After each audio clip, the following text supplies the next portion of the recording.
Hi, just a quick one really. I know I've not posted much for a little bit, so I just thought while I've got my archery stuff out, I could, I don't know, give you a quick talk through it, I suppose, just in case anyone's interested. I'll leave it up on my page, but I'm not going to share it around a lot because I don't think it'll be of interest to many people. But it's just in the interest of being open about what I'm using and why.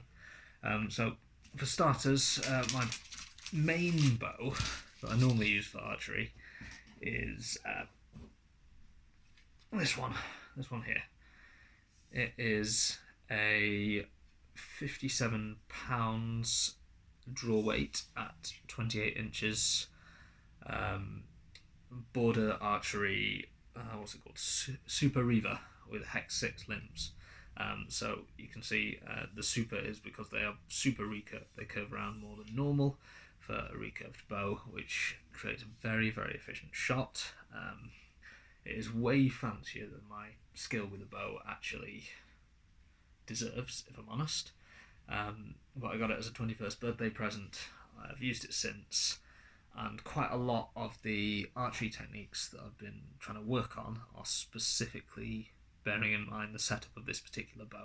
So it's left-handed because I learned to shoot left-handed, but what that means is that the arrow window is on the wrong side if I want to speed shoot left-handed. So most of my speed shooting is right-handed now. I've had to learn to shoot right-handed just so that I can carry on using this really nice bow. But it has had the nice handy side effect when I started trying to do pole archery that I can now shoot okay both left and right-handed.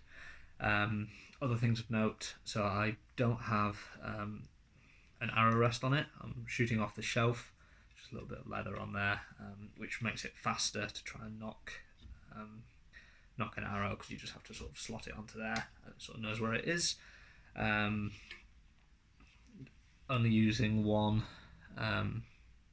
what do you call them, knocking point, I guess. It's just, rather than having a brass one, I've just wrapped a bit of thread around a few times and tied it on so I can, when I'm knocking my arrow, I can just slide it up to that point. I don't have to get it in between, so it can shoot a little bit faster.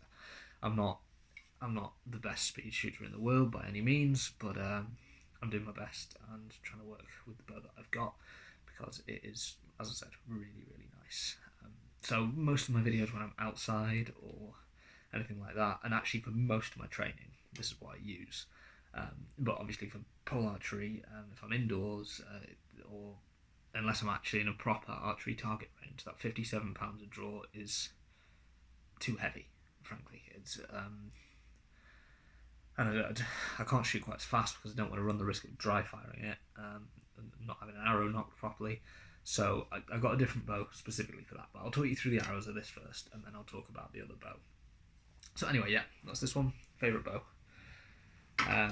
The arrows that I use with that one are these ones here. They are incredibly scratchy because they take a hell of a lot of a hammering, and new arrows don't come cheap.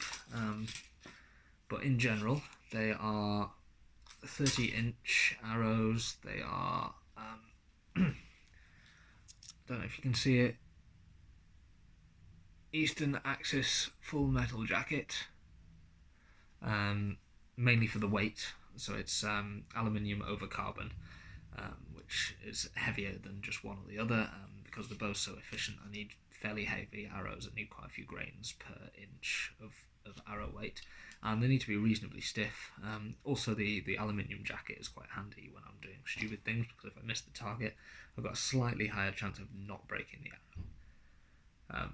That said, most of these have been broken at some point.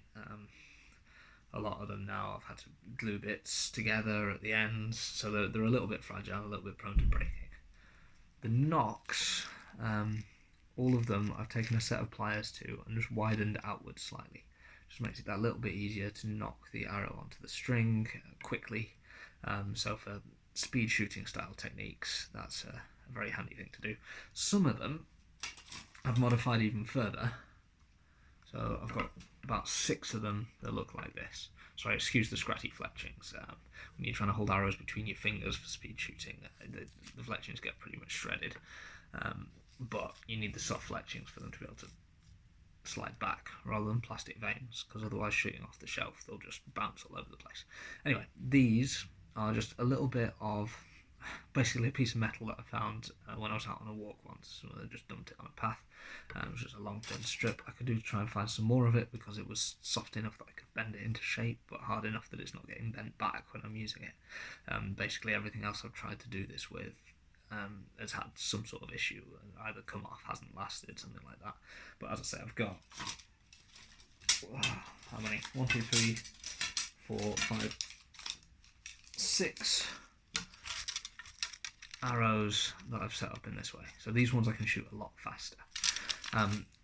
I hopefully have some more arrows on the way that I got as a Christmas present, but they're coming from China and it's taken a little bit of a while. They have aluminium nocks which are already opened outwards in that way, so I might show you those if and when I get them and see how they compare, because if I've got a full set of arrows that have wider nocks, then I might be able to do actually faster shooting. So yeah, that's my main bow. That's my practice bow, my training bow, the one that I normally prefer to use. But in the interest of safety and doing stupid stuff indoors, I also now have this one. Now this is, I think it was marketed specifically as a snake bow in this case. They're also known as cobra bows.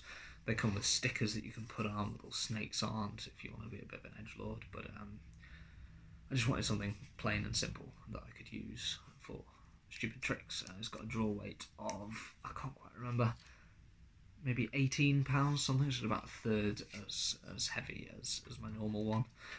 So obviously it's really easy to pull. I don't need to wear a glove when I use the string because the calluses on my fingers are well above and beyond what this needs. It did come with 2 knocking points on, but I've taken one off to use similarly to my other one. It has still got some arrow rests on, so the thing about this bow is that it's technically an ambidextrous bow. You could use it with either hand and knock on the inside or the outside of the bow. Because I've gotten used to shooting a left-handed bow with either left or right hand, knocking on the outside with one hand and the inside with the other, I don't actually ever use this knock, this arrow rest, because it's just not what I'm accustomed to. So I've been using this one all the time. As you can see, it's a little bit more worn down. Probably once that fully wears down, I'll switch to shelf shooting with this to try and give it a go, see if that's any better. It's got a narrow shelf compared with what I'm used to, so I might actually want to go back to using an arrow rest, but we'll see. The point of it is really easy, really stupid. If I dry fire it doesn't matter because A, it's cheap, and B, it's a low draw weight, so it's not going to really cause any issues. That's made of plastic. If I drop it, it's not going to cause too many problems. If it clangs against a pole when I'm spinning around, it's not going to cause too many problems. I don't love it, but it sort of does the job. And with that one, I've been using these arrows. So these look a little bit different to what you'll have seen in the video because I've modified them, but more on that in a sec. They're just cheap wooden arrows, fletchings, feather fletchings, just in case I want to do some off-the-shelf shooting, or generally for making it a bit easy to hold them between my fingers. And then what I've done with these, all of the videos I've done so far have been using ordinary nocks, which have just been widened slightly with the pliers, like you saw on the sort of like that. But because of the quality of the nocks on these arrows, which is low because they're cheap arrows, they didn't actually grip the string in any way, which meant I was running a much higher risk of dry firing, and I didn't have a lot of confidence in it. So what I've done is I have modified them in a way sort of similar to what you'll see in the video that I'm going to link underneath about that sort of shows the technique for making wider nocks for speed shooting. I've gone a bit more overboard with it because I can easily trim them down afterwards, and rather than using broken pencils or something as suggested, or bamboo as suggested in that one, I've used bits of old biro because there's always old biros being thrown out at work. So I've just taken some of those, broken them up in a plier to get the long thin strips of plastic, and then taped them on to make really stupidly wide nocks. So what I'm hoping that will allow me to do is to just, sorry about the clanging, is just very easily, without really any effort at all, just knock an arrow like that without having to worry about how well knocked it is, whether it's on properly. You know, it's so big and so wide that even if it slips out a bit, it's not going to slip all the way out the arrow, so I don't really need to worry about dry firing at all. So hopefully that'll let me do some cooler and faster stuff. But I'll keep you posted on that. Anyway, that was it. It's a lot less quick than I intended in the end, but it's not like anyone actually has to watch this stuff. Doubt anyone really will. But anyway, if you wanted to know, there it is. Cheers. Thanks a lot.